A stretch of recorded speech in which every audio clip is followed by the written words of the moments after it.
going, keep going. Is there a switch on that? And pour a little bit in there. So the furnace is homemade by the students. It's a cupola. This is a downsized version of industrial foundries, like 5-story high type foundries, but the same principle.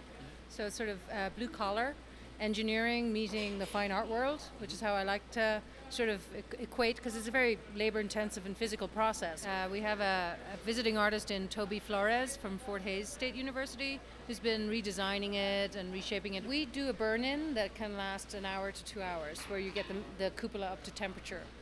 The metal we're using ends up being about 2,700 degrees, and it is key to get it red hot inside as far as the fuel before you would charge it. I mean, for me, I'm just kind of a firebug. Yeah, I mean, I like heat, I like change. Part of my process is I like seeing materials that when you add heat, they change, they transform somewhere, and that's part of my artistic body of work, is that transformation that happens. Being the artist making it, I'm very blue collar. I have dirt under my fingernails, and I have old clothes, and I put the sweat equity in there. But when you go to the gallery and people see that, then there's like a very elitist attitude to it.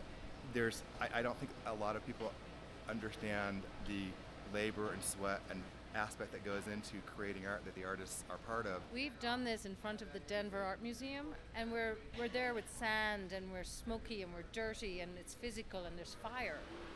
And they loved it at the Denver Art Museum because they have a clean gallery, they have the pristine artwork, finished work, and there's no real sense of process necessarily visible. Doing it in secret and behind studio doors, it's not as much fun as sharing that with an audience.